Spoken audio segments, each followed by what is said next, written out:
Welcome to the Good Word, y'all. I am Vincent Goodwill here on Yahoo Sports. We are part of the Ball Don't Lie Network. You guys get us every week, and usually every week during the season, during the off season. And of course, you're going to get us a little more sparingly as we all need a break. But today, I am excited. I am super excited to bring on a guest to talk about the New York Knicks. If you see us on YouTube, you see her face. You will hear her voice shortly. It is Chelsea Sherrod from SNY. She does a little bit of everything there, but she is a basketball girl at heart. Chelsea, how you doing today? I'm good. Thank you so much for having me. This is exciting. I feel so honored to be here with you, Ben. So this is going to be good. That's funny. Yeah, and you've never called me Vince. Like you just literally turned into news anchor person. I'm gonna need you to not be news anchor person right now. Like Chelsea is going to be a big star. Like I try to bring on people and try to Stop. amplify. No, seriously. Like I've had on Monica McNutt, who we both know and adore Yeah, over the past we couple of love months, her. and of course, I always want to amplify.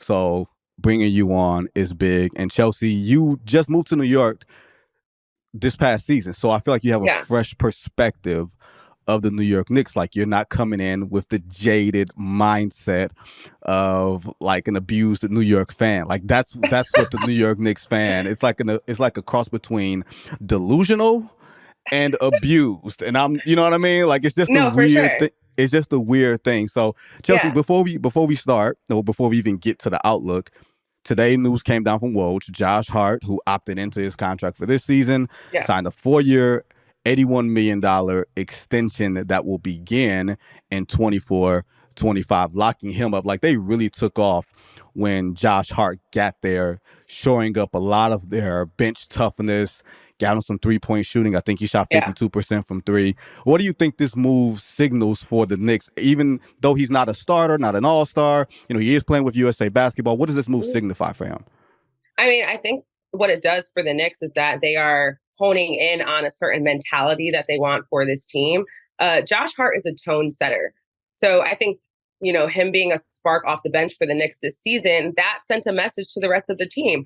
And hopefully, I think that he should be a Knick for the rest of his career. I mean, he fits so well with the culture. He's a culture guy. Obviously, the connection between him and Jalen Brunson and now Donte DiVincenzo, which I'm sure we'll talk about in a little bit. It's the perfect fit. I mean, he's great. He's been everything that the Knicks have wanted him to be, just like you mentioned with his 3-point shooting. He doesn't take a lot of threes, and he hasn't really in his career, but he took a few more this season. And that's something that they need, more of a perimeter presence. So I think it's huge. I mean, he's going to earn, I think, roughly like 94 million over the next 5 seasons, Yep. locking him in until like 2028. This is huge. I'm so happy that they did this and that he exercised his option as well. He's a team player. He's shown that. So yeah.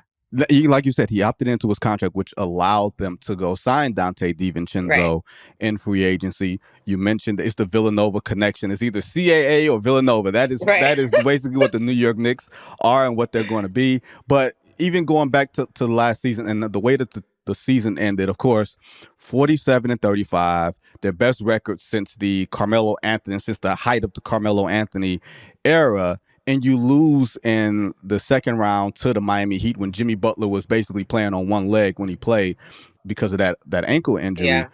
So let me ask you this, Chelsea. Was there a disappointment that the Knicks were not able to take advantage of that situation? Or was it, hey, we beat Cleveland, we beat Donovan Mitchell, the guy that everybody said we needed to get and we didn't get him. We were able to sort of exact a little bit of revenge on critics for that. Was there a feeling of, hey man, we left one on the table, or was there a Mhm. feeling of boundless optimism after last season? I think you can probably say a little bit of both. And it was so funny how you mentioned me just moving to New York and not being a jaded Knicks fan. Like growing up in Connecticut, especially Southwestern Connecticut, like we follow the Knicks all the time. So I come in with a little bit of a perspective. But I think mostly I will say some optimism. Jalen Brunson's, first season with them, bringing in Josh Hart at the deadline, a bunch of new pieces. I think that Brunson, especially, we know how he performs. He's consistent down the stretch. I think to see them win or move on for the first time in the NBA playoffs in over a decade, I think that Yeah. was huge for them. I mean, yes, there's a little bit of disappointment because, like you said, they didn't really take advantage of that Jimmy Butler injury. But I think most people knew going into that series that Miami, I mean, that's like a dog eat dog team. Like they got a bunch of hitters over there, a bunch of undrafted guys that have chips on their shoulders. But I think that there was some like health issues that went into that. Julius Randle wasn't really the guy that we have seen him to be, especially in the regular season, in the playoffs. So yeah, there are a bunch of different factors that I think could have maybe led to them potentially going to a game seven. They went 6 games with them, which I think is huge. I will say that I walked away with, okay, this is a young team that is trying to add in these pieces. They're improving consistently. And I think for them to reach the semifinals was huge. So I'm walking away with a little optimism. Not Well, as jaded, Vinny. there you go. There you go. No, and you're naturally not jaded. Like if you're watching this on YouTube, she's going to smile a lot. If Yeah. you hear her, you're going to hear that she's smiling a lot. That's one of the things that I mess with her about all the time, is that she's always laughing, always smiling. All the time. But you brought up Julius Randle.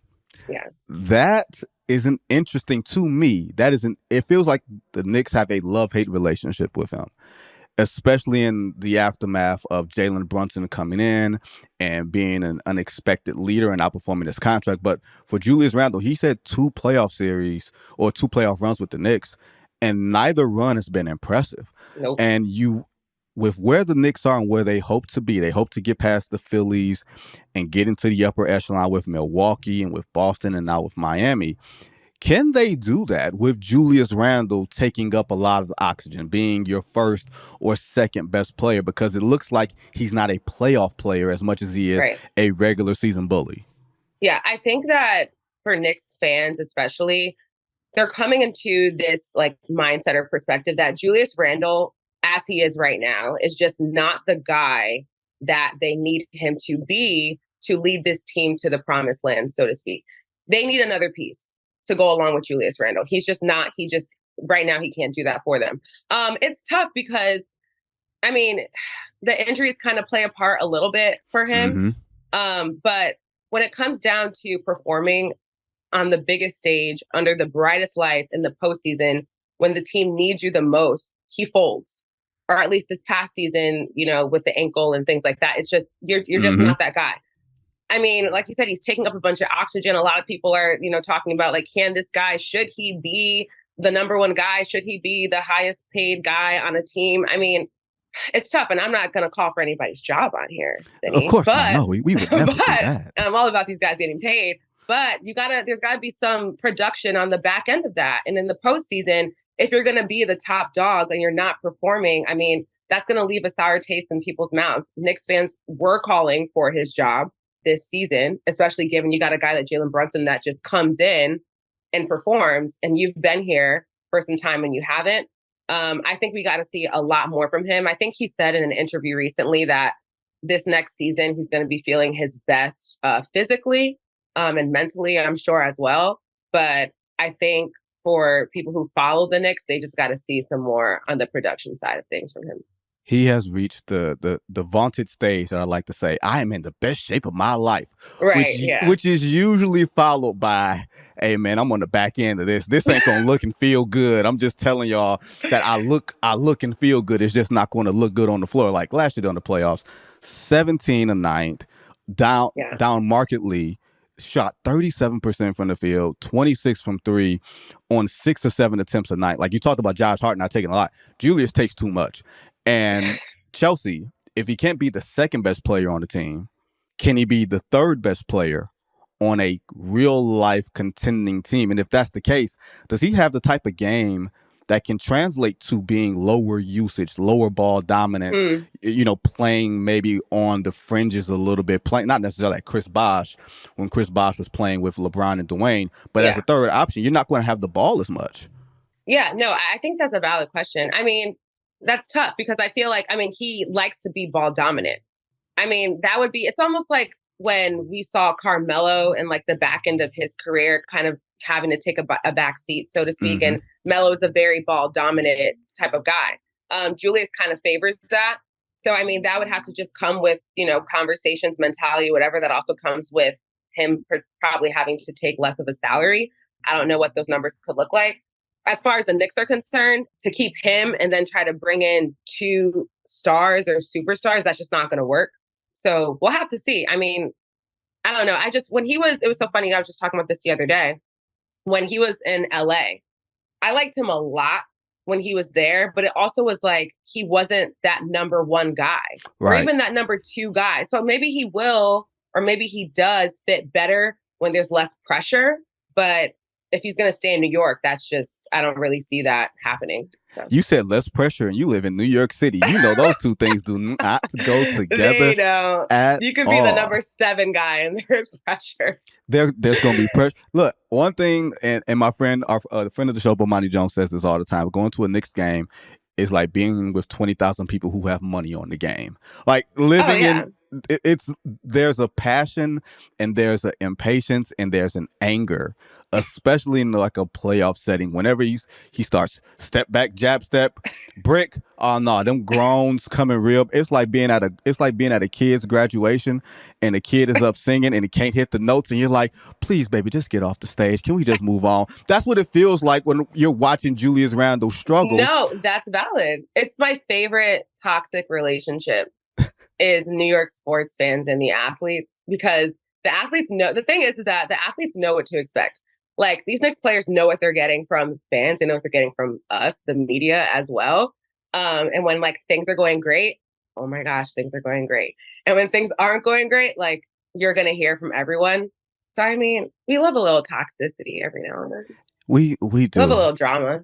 We love a little toxicity, and we can't talk about toxicity the way that I want to. One day I'm going to put on my Love Doctor jacket, and on one side of me I'm going to have Monica McNutt, on the other side of me I'm going to have Chelsea Sherrod, and we just gonna have a Love Doctor episode where y'all just try to read me for filth, and I just tell y'all what it is for real. Like we're gonna have that in February. It's gonna be for Valentine's Day. Mark that down, Brett. Mark that down, John. We are just going to have a Love Doctor episode where I bring these two sisters next to me and I just tell them what the TikTok is. That's what it's gonna be. Please let me know. I got you. I'm gonna pencil you in for February now. Okay, get your permission slip signed, all that, right? So it's funny now that the Knicks, after all these years, and you noted that being a Knicks observer for your entire life, they've never had their books in order. They've never always had their draft picks. They have their books in order. They have their draft picks. That's a huge credit to now gone GM Scott Perry, who got their books in order after a lot of things in the Leon Rose and World Wide West and everybody came in. So, but now they have Chelsea the assets to go after a Joel Embiid. If Joel Embiid starts to get a little itchy in Philadelphia, Joel Embiid is Leon Rose's former agent and or former client, so there's always going to be that natural connection.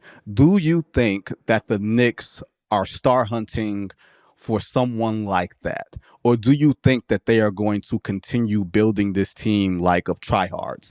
Jalen Brunson overachieving, Josh Hart overachiever, Julius Randle theoretically overachiever who's just a bit overmatched right now for his role? Or do you think the Knicks are going to look at it and say, hey, we need to get a bona fide franchise star top 5 player like a Joel Embiid, so we're going to basically put all our chips to the center of the table for a guy like that should he become available? No, yeah, I definitely think that they're going to go after a superstar Joel Embiid's caliber. I think that it's necessary if they want to win a championship at this point. Knicks and championships.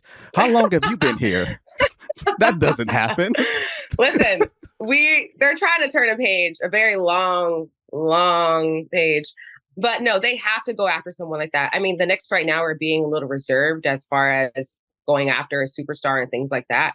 But I think that is coming, and that is some sort of like optimism for Knicks fans who are saying, why are they being so tentative? Why are we signing Donte DiVincenzo? Why aren't we pulling together all of our draft picks and sending them for someone like Joel Embiid, who also Joel Embiid reportedly said that he doesn't want to leave Philly anytime soon. And I'm sure Philly's going to do whatever they can to keep him. But they need a guy like that. I mean, we talk about like Karl Anthony Towns and what that could potentially look like for this Knicks team. They need a star. They need a superstar. I think it would be great if they can get a big guy in there. I think it's just, I mean, it's tough because we talk about the impatient piece, and New Yorkers in general, Knicks fans are very impatient, but I think that they're trying to see what they can do currently with these guys that they have. They have Julius Randle, who of course has had some situations with injuries and whatever. Hopefully he gets that together. They got rid of Obi Toppin, obviously, because they saw some sort of like improvements with Julius' play. Right. RJ Barrett hasn't necessarily peaked yet. So they're trying to see what they can get from him as well. But I think something has to happen over the course of the hopefully next off season or whatever that could potentially look like. But they need to get a superstar in. As of right now, it just depends on the timing. Chelsea, I'm telling you this. There's a big difference between Karl Anthony Towns and Joel Embiid. Okay. There. Chelsea, you live in New York City.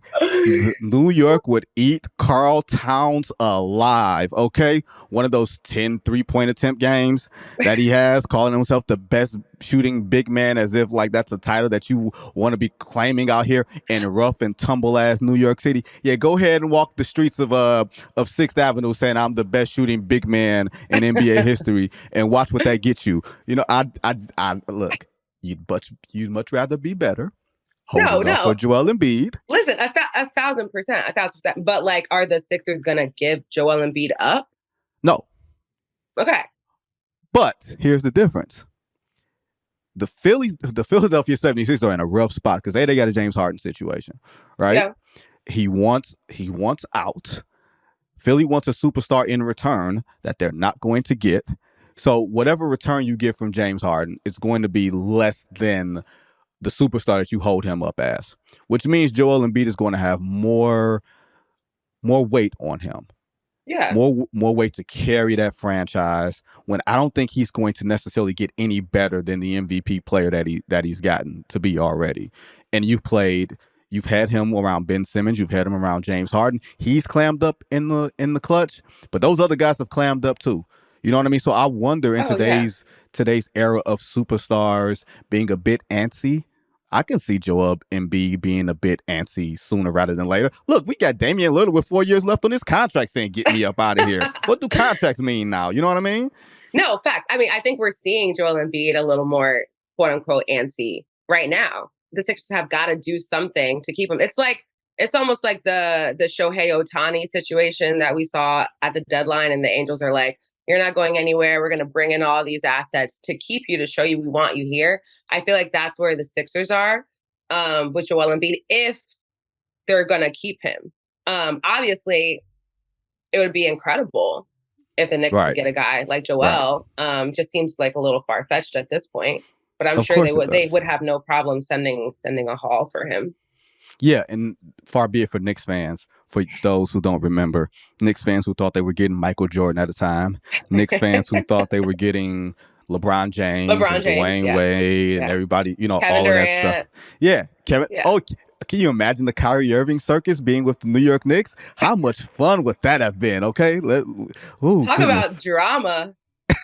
Talk about drama. So Chelsea, it's funny because them not getting KD and Kyrie probably set them on a path to have a better long-term stability of a franchise when you've seen everything that's happened with them. And which brings me to Coach Tom Thibodeau. And we're going to talk about Jalen Brunson in a minute because I'm really curious what you think about Jalen. But Tom Thibodeau is the ultimate try hard. We're going to play 82 playoff games. Like I've covered that man in Chicago, and that was how he got his team to be overachievers. In New York City, New Yorkers like to think of themselves as being overachievers, but you live in freaking New York City. Ain't nothing overachieving about y'all. But you sound like a hater. You sound like a hater. I just keep it. Look, you're from Connecticut, okay? Yeah. Look, don't cape yet, okay? You've been there all of 9 months. Let me stop. You don't have the New York accent. Like if you start saying "yo son" or start speaking like you from the Bronx, not then we got a problem. That wasn't even a New York accent.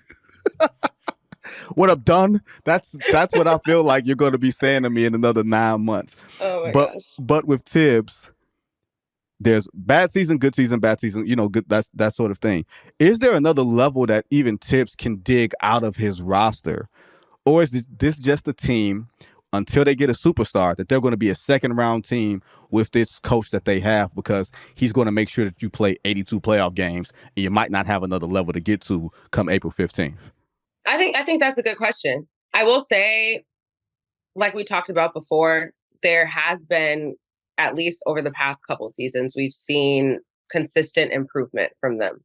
Bringing in these new pieces, these young guys, more consistent pieces. I mean, I don't know. I mean, right now it does kind of seem like with the way that their roster is constructed at this very moment, that second round is their ceiling. Hmm. As far as what we can see more from Tibbs, I mean, there were some times in the season where there were some roster or lineup moves that he decided to make, especially down the stretch. A lot of them with Julius, Yeah. to be honest, that I think he could have made differently. So I think some of the lineup, like the late game management, probably could be a little better on his end. And I'm sure those are things that they discuss all the time. I have nothing to say as far as that's concerned. But I mean, right now they need a superstar. That's what they need. Unless Julius Randle comes back next season and just like completely balls out.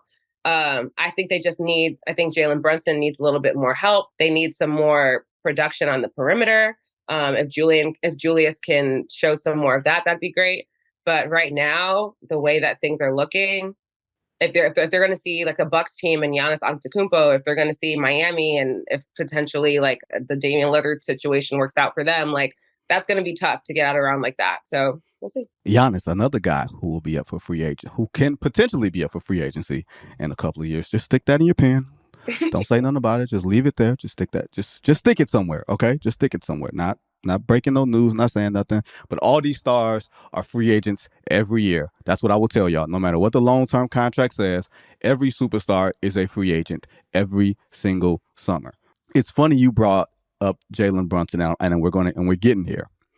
You said Jalen Brunson needs more help. That is never a phrase I thought I would ever utter for a franchise of note. Not that I didn't think Jalen Brunson had a level that he could get to, but he was arguably the best guard in the Eastern Conference last year.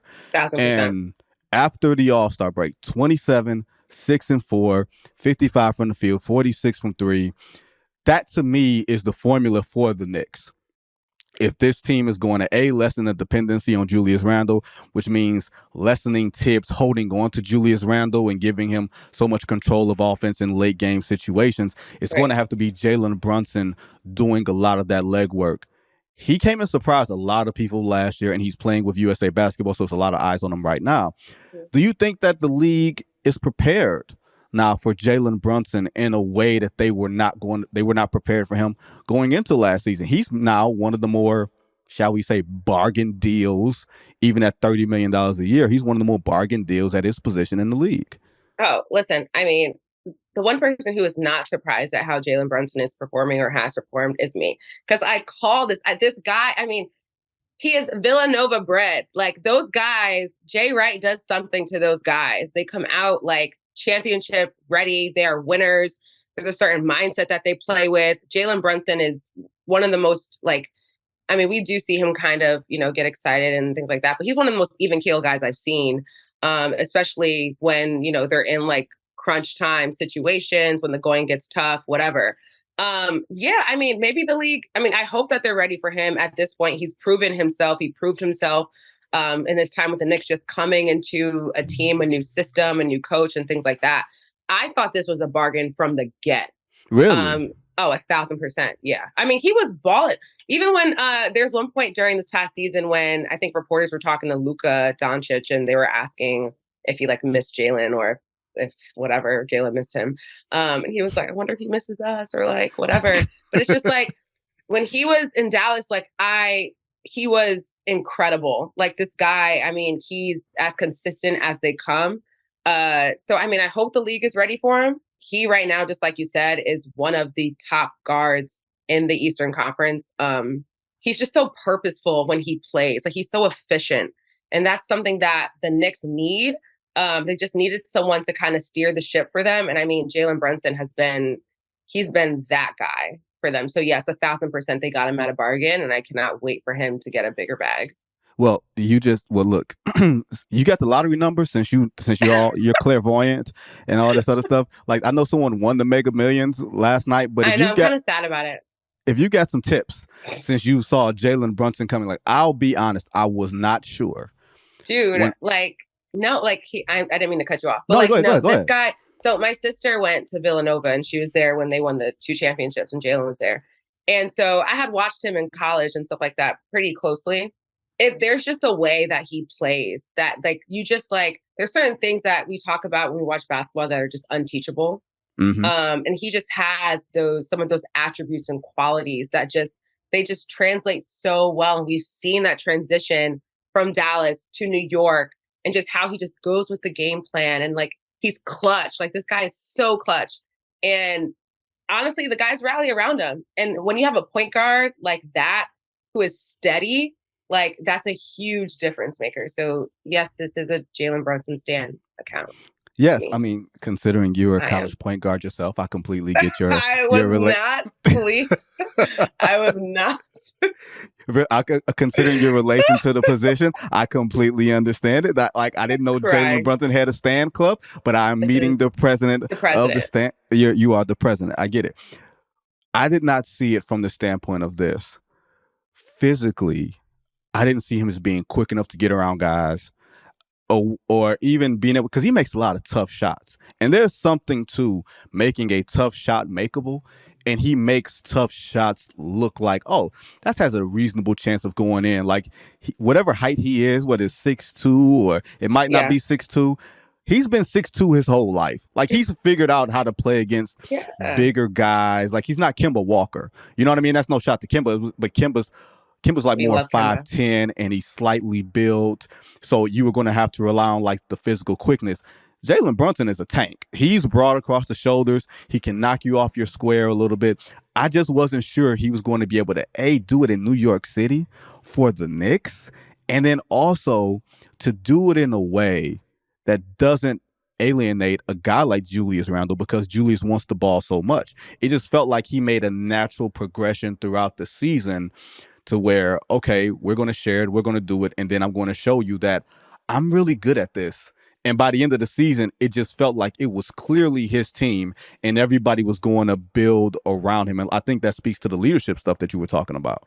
Oh, yeah. I mean, he has a high basketball IQ. And of course, as these guys develop, they're going to get better, faster, stronger, whatever, especially if they want to play at a high level. And especially if you want to play at a high level at Madison Square Garden. And MSG is virtually his playground at this point. I think that him and Julius do like complement each other in a way. Because Jalen's not like a flashy guard. Like he makes the right play. He'll make the right move. Like you said, he knows how to like go around guys. He's got a quick like first step, whatever. He doesn't look like the fastest guy, but he plays at a high speed, I think, or a high enough speed where he can be successful. Also, really quickly, this is also a Kemba Walker stand. Oh, that's right, Connecticut. UConn legend. You just have to put out really quick. But no, I think that Jalen right now, like and I think the thing when I mentioned him being even keel, like that part of his leadership, I think is something that his teammates respect. Of course, the coaching staff respects as well. And what we see sometimes from Julius is he's more expressive. I think are a little bit more expressive when it comes to the highs and lows, whereas Jalen is less expressive. And so I think he manages it maybe a little bit better. And I think that's a sign of leadership that Julius probably appreciates and respects as well.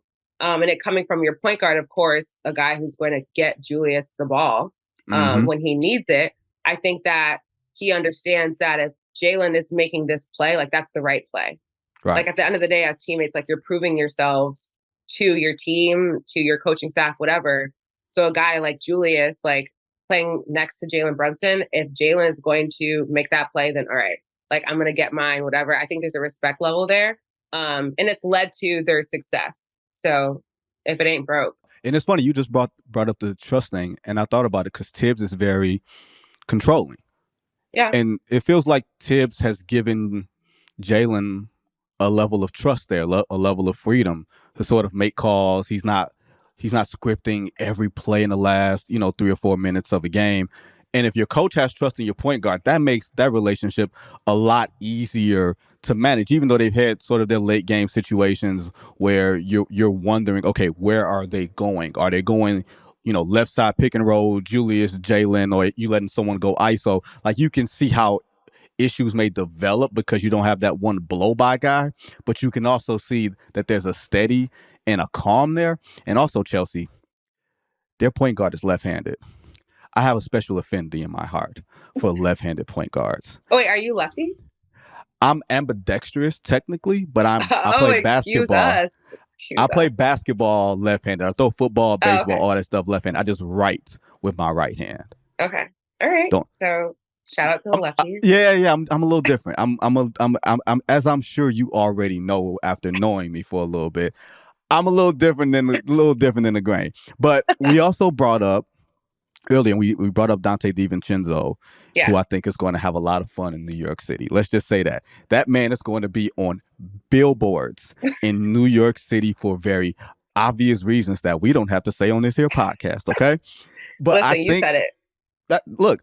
For one, it's my podcast. I don't give a damn. You know what I mean? Look, that is a white and hip basketball player in New York City. He will do fine. He will do fine on Madison Avenue, and he will do fine everywhere else. Okay, but on the floor, and I felt like he played reasonably well with Golden State last year. It didn't feel like the best fit, especially when you had Jordan Poole and everything else that went on there that sort of derailed their season before it began. But I felt like once he got healthy and got right, I felt like he could be sort of an underrated signing, like another grit guy for the Knicks there. I view him and Josh Hart kind of not similarly, but they kind of work in tandem a little bit. Yeah, I mean, they come from the same coaching tree, like Mm-hmm. Villanova guys. There's obviously the connections there. There's the chemistry there. So I'm sure they're really excited to play together once again. But yeah, I mean, Donte brings a certain depth to this Knicks team that they need, just like you mentioned. Also, he addresses the wing depth, perimeter presence Yeah. issues that the Knicks have. I mean, he shot 40% from three for the Warriors this Yep. past season. So that's huge because a lot of people were like, or at least Knicks fans were kind of questioning, like, okay, it's just another like 6'2" whatever guard. Like, what are we really getting? But I think, yeah, his perimeter production will be huge for them. His depth, giving some guys rest. I think that could be really good. Good culture fit for him. So yeah, I think defensively he'll be great for them as well, Mm-hmm. which is something that they need on the perimeter too. I'm excited for this acquisition. And again, like that chemistry that's something that you obviously can't teach either. So that'll be huge. Well, look, you got DiVincenzo on the wing, you got Josh Hart on the wing, you got RJ Barrett, like three reasonably good athletes that do it in a completely all do it in different ways Yeah. that you can switch off, and at least defensively you'll feel somewhat comfortable putting them on, whoever the wing player is on the other end of the floor, where you don't feel like your defense is going to be compromised. Can you stay in front of me for a second and a half until Mitchell Robinson, assuming he's on the floor, can come Right. over and play that help defense? Speaking of Mitch, like how did you see last season with him? It's always the injury concerns. He played 59 games, almost Yeah. averaged 2 blocks a game. It felt like uneven in some ways with him. He's trying to figure out where Tibbs wants to use him, how he wants to play him. But what do you see him fitting in this like greater equation? Because I feel like there's so much untapped potential with him. No, for sure. And I mean, I think he's improving. He improves year in and year out. I think the injuries are obviously an issue. If he can stay healthy, then we can see more of that development from him. They just need him to just be, and they need him to be the rim protector Yep. that they need him to be. The rebounder, the rim protector, clean up what needs to be cleaned up defensively, just like you said, as we've seen from the Knicks, especially when it comes to guarding the three. That's been kind of like a soft point for them. So to have Mitch in there, like big, like guarding the paint, that's what they need from him. But I think it really comes down to him just staying healthy. He's another young guy. We know he likes to swat at things as well. So if he can stay healthy, stay out of foul trouble, rebound like he can, then that's what they need from him. I know a lot of people talk about, getting like we talked about the Joel Embiids or the Karl Anthony Towns and things like that, and having that big presence in there. Mm-hmm. And Mitch he just needs to be that for them. And I think we're seeing a constant improvement. So Speaking of Connecticut, right? There was a kid in Connecticut who witnessed LeBron James's The Decision. And he turned out to be an NBA All-Star who wants to play for the New York Knicks. And he was traded to the Cleveland Cavaliers, who the Knicks beat in the first round. yeah. And I wonder, if Donovan Mitchell still has eyes for New York City, still has eyes for the New York Knicks. Let's just say that's possible. He has a player option in 2 years. He makes 33 this year, 35 next year. The cap is exploding again. You're going to have a new TV deal, all that stuff that we'll talk about in this space a lot later. But for Donovan Mitchell, do you see there being a place here if there were to be something coming in the next couple of years? Or do you think that phase has passed and now it's just a little bit of, would have been nice if we had him, but now that we don't, we've got Jalen Brunson. The Jalen Brunson explosion wouldn't have happened if Donovan Mitchell were here. And we don't know how those two could actually work in a backcourt together, considering they're both, small in stature. How do you see the Donovan Mitchell New York Knicks relationship moving forward if there is to be one? Yeah, I think all those thoughts you just had, like everyone has had those thoughts, and we can't control what has happened already.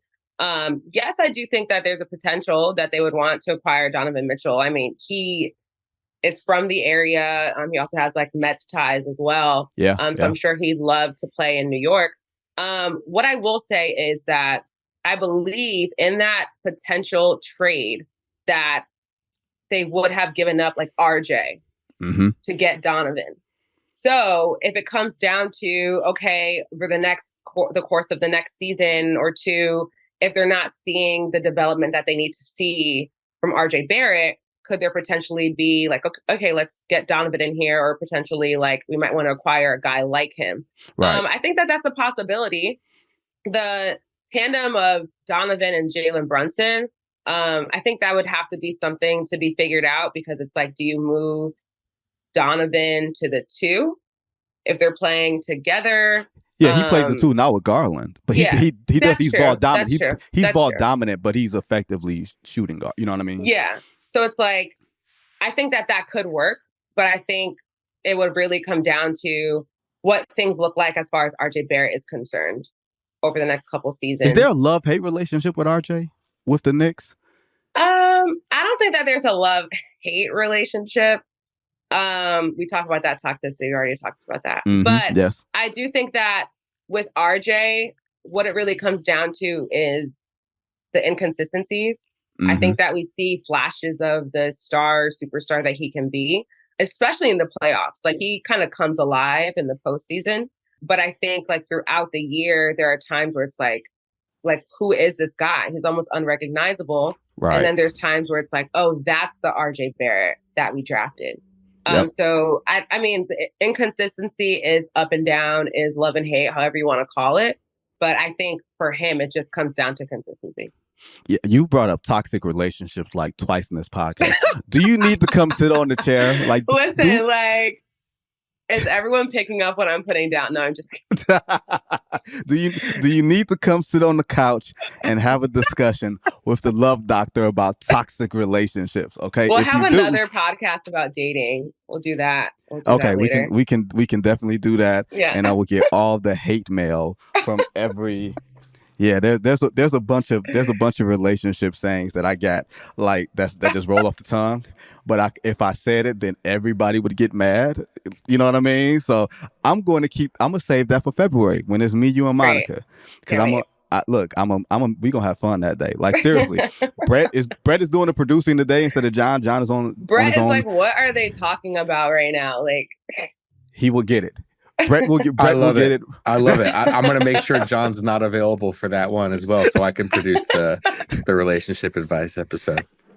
Trust me, I got a Love Doctor jacket, Chels. A real one? Huh? A real jacket? Yeah, it's like I call it my Love Doctor jacket. Okay. It is burgundy. Oh. And it's like velvet. So, velvet. Right. So when I was in another life, whenever I wore the Love Doctor jacket on air, people like, oh, the Love Doctor's in town. And we would take Twitter questions from fans.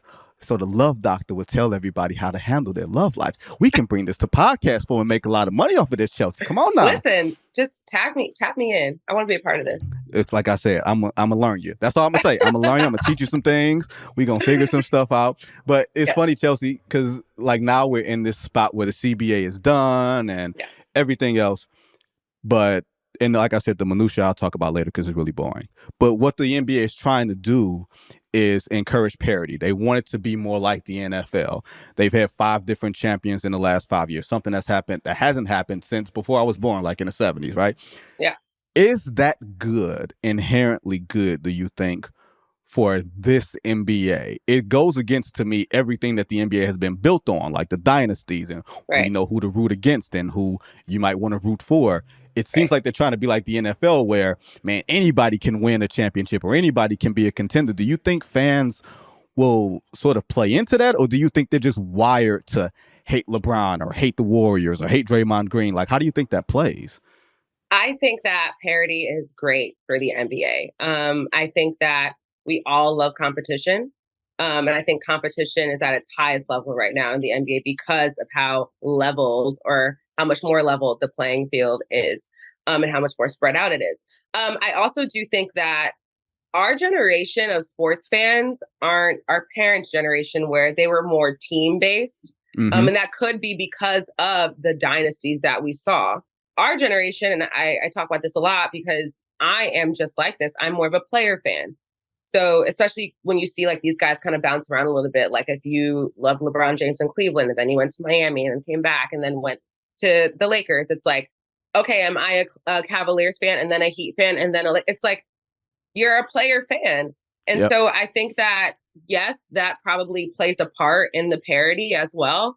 And also it's just like, you don't want to go into these seasons knowing like who the clear shoo-in is to reach a conference finals or to win the NBA championship. Like, obviously we all have our favorites, but it makes the regular season that much more enjoyable, that much more tolerable, so to speak, the 82 long games that we spend watching and covering, because the competition level is so much higher. Like, oh, shoot, like the Sacramento Kings are going off. Like, I don't know how often I've heard that since I've been born. I don't know. Right. But I think it's amazing for us to see that. I mean, Denver winning their first title, like that's huge.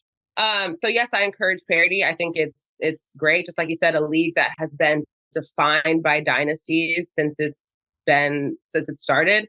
This is the change that we need. So absolutely. I'm going to slightly disagree with you. Slightly. No, you said nothing wrong. You said absolutely nothing wrong. No, yeah. My fear is that fans want to marry, in another relationship analogy, fans want to marry teams with players. Like, players standing alone is one thing. Rooting for the laundry is another thing. I think it's usually player as a brand, team as a brand, once they mix in together and there's a little bit of stability and oh, Steph Curry is popular. Yes, but he's also popular because he plays for this one franchise that we're able to see him with year after year after year, and he's probably not going anywhere. LeBron is his own entity. You know what I mean? LeBron is Team LeBron anyway. I don't say that as a shot to him.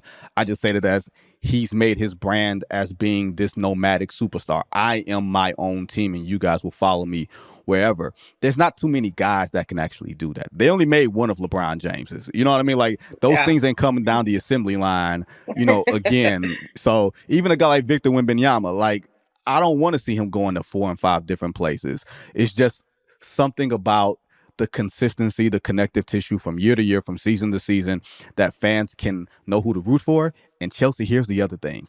Fans need to know who to hate. Like, NBA fans might hate watch the NBA as much as they love watch the NBA. Because what would the Golden State Warriors be as a dynastic franchise if they did not have a guy that people hated in Draymond Green? Because, look, nobody inherently hates Steph. You know what I mean? Like, you may not like the shimmy and all that extra stuff that he does when he's, in your face. But people think of Draymond Green when they think of, oh, man, I don't like the Warriors or whatever it is. They didn't like the Kevin Durant move per se, but they really don't like Draymond Green because you marry Draymond Green with this franchise. He ain't going nowhere and we ain't going nowhere. And I think there's a continuity there that NBA fans they don't know that they're used to it, but they're used to it. No, 1,000%. And I mean, I think that that's a valuable perspective. Like, yes, people need someone to root against. Like, that's legitimate. But I also I feel like yes, with these dynasties, like even when you talk about like the Warriors and things like that, like the Warriors are the Warriors because of how they were constructed. Yeah. And I do think that with parity, it does mean that management of these teams, the construction of these teams, the coaching matters even more, because it's really up to the organizations to build rosters that these fans can love, or build rosters that will be competitive and actually play for a title or fight for a title. So I mean, I see both sides of it, but I do think that, and this again, if you can get a guy like a Steph who goes to the Warriors, takes them from one point to the next, and stays, then that's huge for fans as well. Not saying that you need like players or they should bounce around every season or whatever, even though they have the power to do that.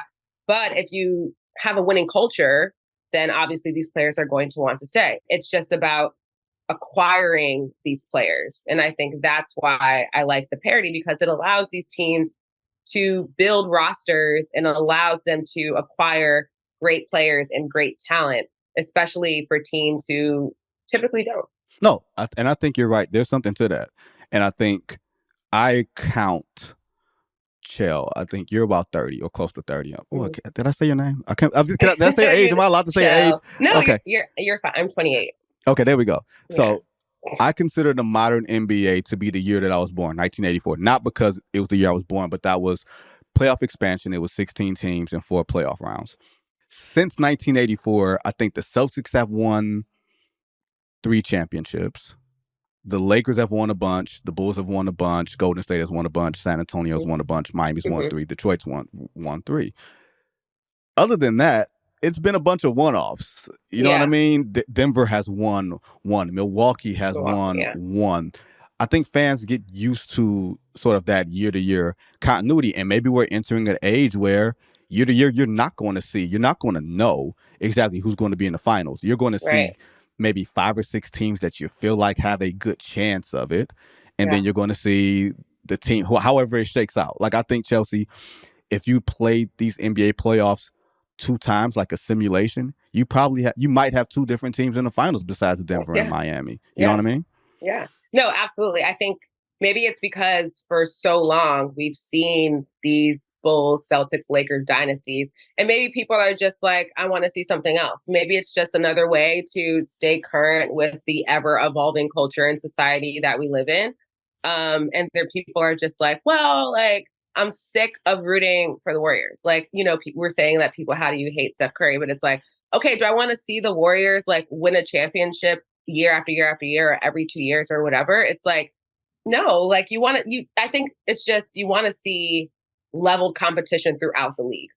Like we know that there are those teams who are going to miss the playoffs like year after year, like whatever. But if you see that one team, like even with the Knicks, like reaching the semifinals, it's like, oh shoot, like that hasn't happened in a decade. And you're like, did y'all wow, throw a parade in New York when they got to the second round? No, there wasn't a parade, but like, I don't know if you saw those videos of like the fans outside of MSG, like after the games. That was basically the parade. You see, and as someone who lived on 33rd and 6th, okay, for a short period of time, there is no crazier like strip of land, of real estate, from like Penn Station to like 3 or 4 long blocks back. Like you see the people in the suits, you see the people who are dressed up in orange and blue paint, which is not necessarily like a great sight to see when you walking back from a game. It's kind of scary. Like you got the Penn Station rats that look like squirrels. Have you seen those? Have I seen them? Like they live like every time I'm walking, I'm like, it's like, what's going on? You should have like literally my first interaction with a New York City, like literally. And people obviously could tell I wasn't from there because I was like, is everyone else seeing what I'm saying? Are these cats? Like, what's going on? They're huge. I got one for you. No, I got my very first New York resident interaction for you. You're gonna laugh because it probably sounds like yours. I get to my corporate housing on 33rd and 6th, like right in the middle of, Chinatown, right across from the Empire State Building. You carry so much when you move on a corporate move, you carry so much stuff with you, barely like a suitcase. So I get to the place and I'm like, man, I'm hungry. I'm going to walk down to Five Guys. I'm walking down to Five Guys And I'm like, man, this squirrel is walking right next to me. That's pretty cool. Except it wasn't no damn squirrel. It was a New York City rat, Chelsea. So you know what I had for dinner that night? What? Nothing.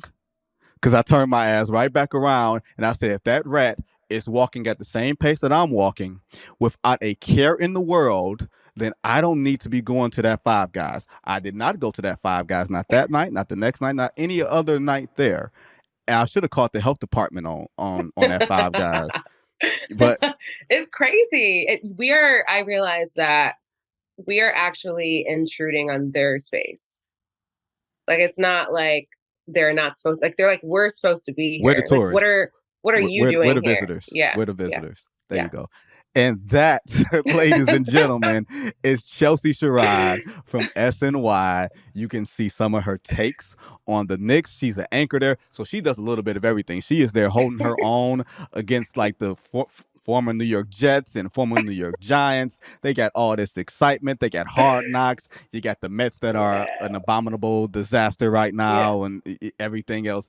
And the Knicks are a shining beacon of light, which means y'all know they're gonna go 30-52 next year. Just call it a nine.